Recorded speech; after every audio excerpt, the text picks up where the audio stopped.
जारी रख दंगल, दंगल में छिपा है नेता तेरा मंगल, मंगल को भी तू कर दे जंगल। चारों दिशाओं से नेताओं के बदलते सुर सुनाई दे रहे हैं कि बंद कमरों में बात करने की गुंजाइश है नहीं। कांग्रेस इस मुद्दे को हाथों हाथ ले रही है। खटक रहा है मालवीय का नाम और मालवीय ले रहे हैं राम का नाम। तो ये हाल भारतीय जनता पार्टी की पहली सूची आने के बाद का है।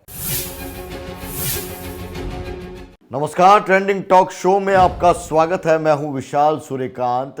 राजस्थान में दल बदल की राजनीति का एक दौर शुरू होने वाला है। नेताओं के बदलते बयान और सोशल मीडिया पर जाहिर होती नाराजगी इस बारे में साफ संकेत दे रही है। किसी कवि ने बहुत खूब लिखा है आते जाते नेताओं पर कि ले नेता अपना दल बदल, जहां फायदा वहां चल। राजनीति का मतलब लाभ हानि, तू नेता लिख नई कहानी। कहानी है खादी के कुर्ते की, कुर्ते में लिपटी कुर्सी की, कुर्सी में चिपके नेता की और नेता को सहती पार्टी की। पार्टी कमज़ोर हुई तू संभल, नेतागिरी का जारी रख दंगल, दंगल में छिपा है नेता तेरा मंगल, मंगल को भी तू कर दे जंगल। ले नेता अपना दल बदल।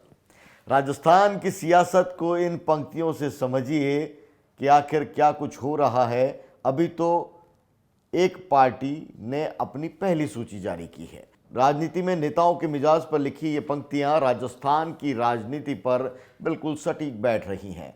भारतीय जनता पार्टी की पहली सूची आने के बाद राजस्थान की चारों दिशाओं से नेताओं के बदलते सुर सुनाई दे रहे हैं। राहुल कसवा जिस तरह से सोशल मीडिया पर लिख रहे हैं, जाहिर तौर पर उनका मन पार्टी से डोल रहा है। टिकट कटने के बाद राहुल कसवा को लेकर बीजेपी मुखर है और कांग्रेस पलक पावड़े बिछाए मानो स्वागतातुर है। राहुल कसवा ने सोशल मीडिया पर क्या लिखा ये भी जान लीजिए। सोशल मीडिया के गलियारों में उन्होंने एक तरह से पार्टी से अपनी खता पूछी है। राजनीति में सरेआम अपनी खता पूछने का मतलब यह है कि बंद कमरों में बात करने की गुंजाइश है नहीं और समय देने वाला कोई है नहीं। बाड़मेर की तस्वीर का रुख भी कुछ अलग हो रहा है, जहां कैलाश चौधरी का स्थानीय विरोध चर्चाओं में रहा। अब वहां बाड़मेर जैसलमेर सीट पर रविंद्र सिंह भाटी ने चुनाव लड़ने का ऐलान कर राजनीतिक उथल पुथल मचा दी है।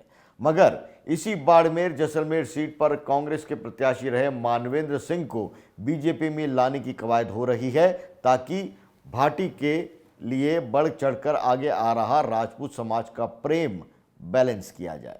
किस्सा जोधपुर के गजुबना यानी केंद्रीय मंत्री गजेंद्र सिंह शेखावत के गढ़ में भी हो रहा है। यहाँ विश्नोई राजनीति करवट ले रही है। यहाँ जसवंत सिंह विश्नोई ने जिस तरह से गजेंद्र सिंह शेखावत को लेकर सियासी ताल ठोकी है, कांग्रेस इस मुद्दे को हाथों हाथ ले रही है। सिर्फ जसवंत विश्नोई नहीं बल्कि विश्नोई समाज के दिग्गज नेता राम सिंह विश्नोई के पोते विक्रम विश्नोई ने भी अपनी ताल ठोकी है। जोधपुर में पिछले चुनाव में वैभव गहलोत के रूप में नेता पुत्र वाला स्टार फैक्टर चला नहीं, लिहाजा कांग्रेस अब जातिगत जमीनी चुनाव की रणनीति पर काम कर रही है।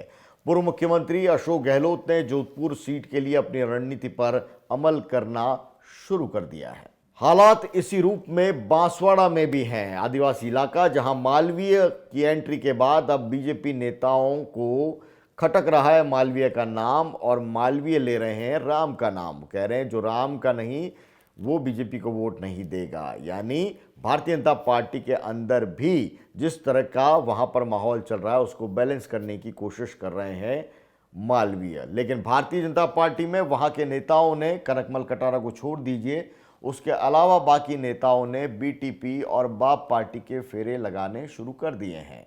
टिकटों को लेकर पूर्वी राजस्थान भी सरगर्म है। यहां अलवर से भूपेंद्र यादव की एंट्री ने स्थानीय राजनीति के समीकरणों को बदल दिया है और कांग्रेस की ओर से यहां ताल ठोकते आ रहे भंवर जितेंद्र सिंह अब यादव कार्ड का शिकार हो सकते हैं। कांग्रेस में उनका टिकट उनको किस रूप में मिलेगा, कितने वो जिताऊ होंगे, ये उनको तय करना होगा, पार्टी को तय करना होगा। तो ये हाल भारतीय जनता पार्टी की पहली सूची आने के बाद का है। दूसरी सूचियां आनी अभी बाकी है और कांग्रेस के पत्ते तो पूरी तरह से खुलने बाकी हैं। नेता पुत्र वैभव गहलोत की जालोर सिरोही सीट से अगली पारी को लेकर भी स्थानीय स्तर पर कांग्रेस के गलियारों में हलचल शुरू हो गई है। ये चुनाव की घड़ियां हैं। देखिए आगे टूटते कितने बंधन हैं, कितनी टूटती बेड़ियां हैं। ट्रेंडिंग टॉक में आज इतना ही, मुझे दीजिए इजाजत, नमस्कार।